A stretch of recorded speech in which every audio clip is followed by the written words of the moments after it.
एक बार फेरिंगटन की रंगीन दुनिया में मूंछ वाली बिल्ली विस्कर्स और वॉडल नाम का एक पेंगुइन असंभव दोस्त रहते थे। मूंछों वाला, जिसके चिकने भूरे फर और शरारती हरी आंखें थीं, वह अपनी जिज्ञासा और साहसिक भावना के लिए जाना जाता था। वेडल दूसरी तरफ एक शानदार काला और सफेद टक्सीडो पहनता था और हमेशा बोटी से सजा रहता था। अपने अंतरों के बावजूद दोनों के बीच एक गहरा बंधन था और उन्हें उत्साह की अधिक तलाश थी। एक सुनहरे दिन जब दोस्त फेरिंगटन के जादुई जंगल में सैर कर रहे थे, तभी उन्हें एक प्राचीन लगने वाली किताब मिल गई। पुस्तक चमकती हुई रूनों से सजी थी और एक रहस्यमय वातावरण फैलाती थी। अपने साहसिक उत्साहों को रोक नहीं पाए, मूंछ और वाडल ने फैसला लिया कि पुस्तक खोलें, जिससे जादुई ऊर्जा का एक बहुत बड़ा तड़का उन्हें एक काल्पनिक लोक में ले गया। उन्होंने उस दुनिया में खुद को पाया जहां रंगों का खूबसूरत खेल दिखाई दे रहा था और तैरते थे। इस जादुई दुनिया में जानवर बोलते थे, पेड़ नाचते थे और बादलों में सन की आकृतियों दिखते थे। मूंछे और वाडल हैरान तो हुए, पर उन्हें ये स्थान अजीब भी लग रहा था।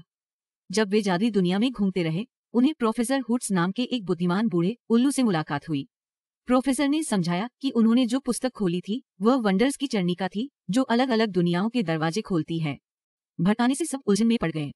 मूंछ और वैडल को जादुई भूमि में बिखरे हुए 3 खोए हुए आभूषणों को ढूंढने की एक मिशन दिया गया था ताकि सद्भाव बहाल हो सके। पहला आभूषण हारमोनिका और क्रिस्टल गुफाओं में छिपा हुआ था। दूसरा आवश्यक वस्तु शांति का पंख इंद्रधनुष चोटियों के ऊपर मिल सकता है। तीसरी और अंतिम वस्तु एकता का दर्पण, जो कि रहस्यमय स्फिंक्स द्वारा जंगली रेगिस्तान में रखा गया था। चुनौती से उत्साहित होकर मूंछे और वाडल ने अपनी खोज शुरू की और विभिन्न परीक्षणों और मुश्किलों का सामना किया। क्रिस्टल गुफाओं में उन्हें चमकते क्रिस्टल मिले जो चमकते हुए गाने गाते थे। दोस्तों को संगीतमय पहेलियों को हल करते हुए ऑर्ब ऑफ हार्मनी तक पहुंचना था, शरारती स्प्राइट से बचते रहना था।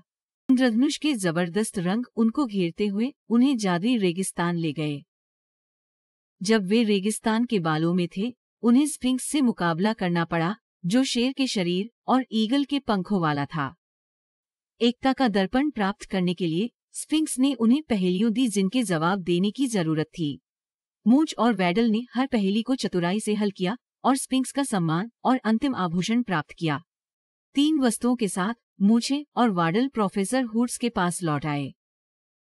जब वे सद्भाव के ऑर्ब, शांति के पंख और एकता के दर्पण को एक प्राचीन आसन पर रखे, तब एक जादू की लहर धरती पर उतरी और क्षेत्रों में संतुलन और सद्भाव को बहाल कर दिया। आभार के रूप में जादुई क्षेत्र ने मूंछों को उपहार में दिया और वैडल को एक खास स्पेल मिला जो उन्हें जब चाहे घर लौटने की अनुमति देता था। उनकी आंखों में चमकते हुए दोस्त अलग होने का विदाई देते हुए दोनों ने झिलमिलाते पोर्टल से अपने अपने परिचित फ्लोरेंटाइन जंगल में कदम रखा।